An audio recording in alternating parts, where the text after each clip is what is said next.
Born in 1975, Laura Van Wyhe is a brilliant young person who loves life and excels at just about anything she puts her mind to. When Laura was a child, she was very exuberant.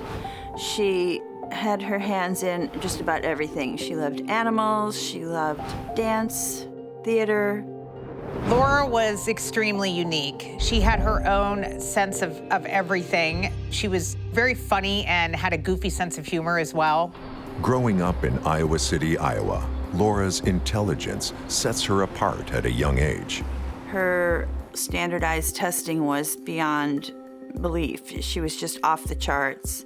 And she just wasn't made for the usual grind of study. Feeling unchallenged by high school, Laura drops out and gets her GED, achieving the highest score in Iowa State history. She moves in with her sister and soon starts dating a man named Donnie Knight. I guess she was probably 17 or 18, and they had a pretty whirlwind romance. At some point, they ran off to California together, and then Hawaii for a while.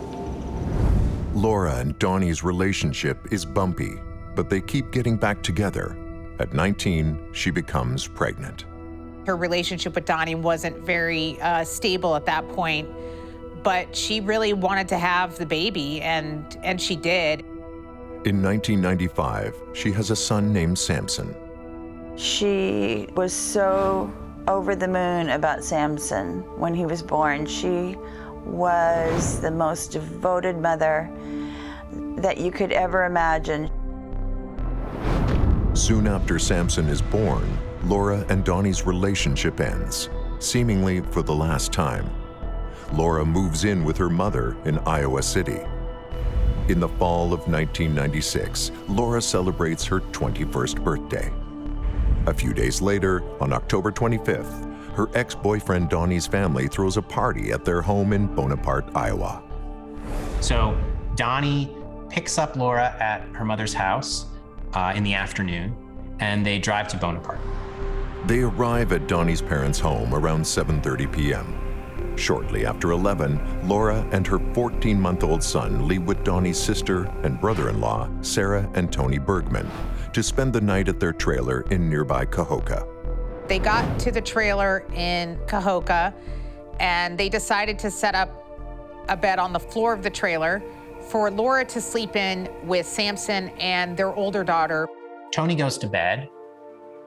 Sarah says she stays up with Laura for about half an hour, and then she goes to bed.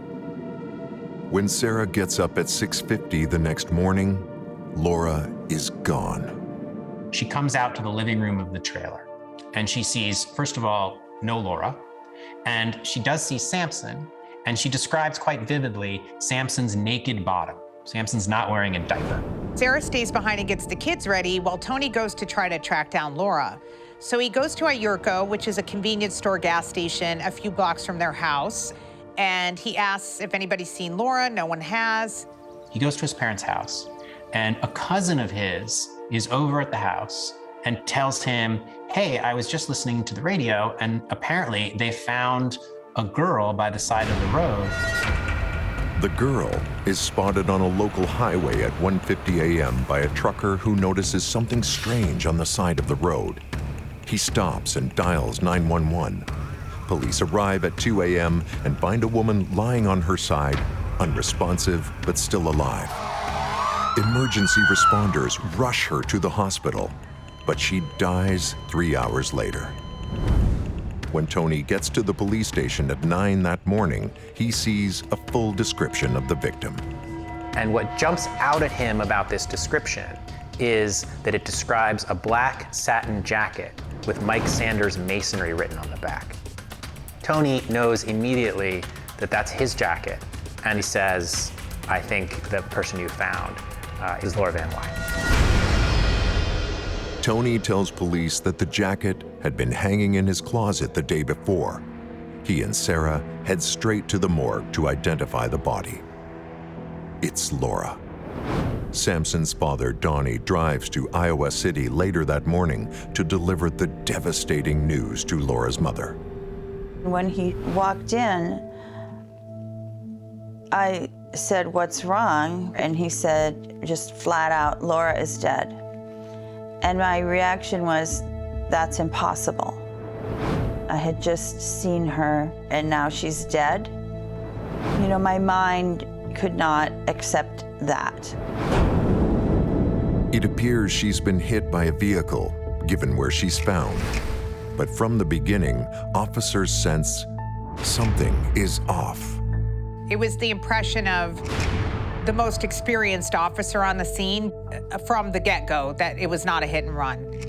The officer immediately told me that something was very wrong about this, that there was a mystery.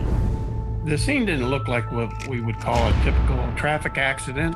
There was no debris, whether it be vehicle debris or parts of the body along the roadway whatsoever.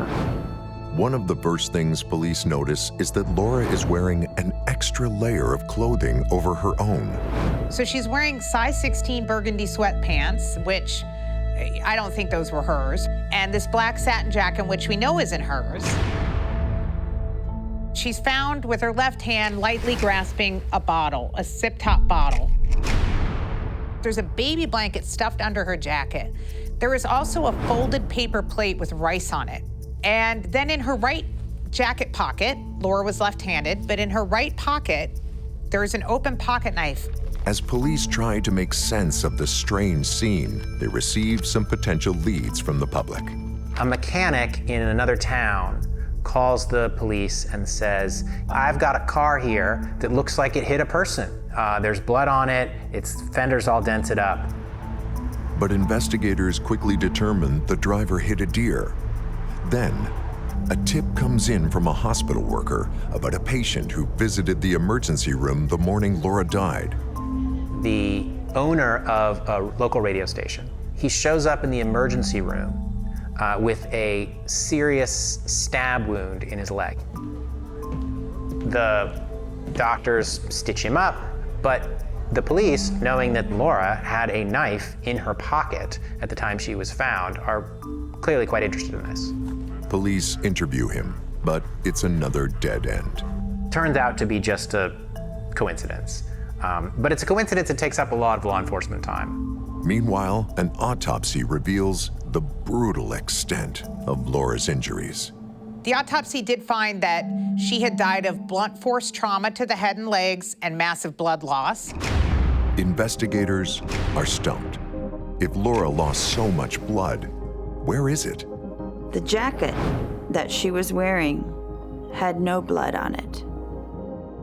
We actually checked the scene for a quarter mile each way from where Laura was lying. I can tell you she never lost a lot of blood along that highway whatsoever. Her clothing doesn't appear to be scraped or dirty, including the black satin jacket. Had she been struck by a vehicle and knocked to the ground, there would have been abrasions on the jacket. There was none found. It appeared to have been maybe placed on her after whatever happened to Laura occurred. The evidence leads law enforcement to a chilling conclusion. It did not appear that her injuries occurred at that scene whatsoever.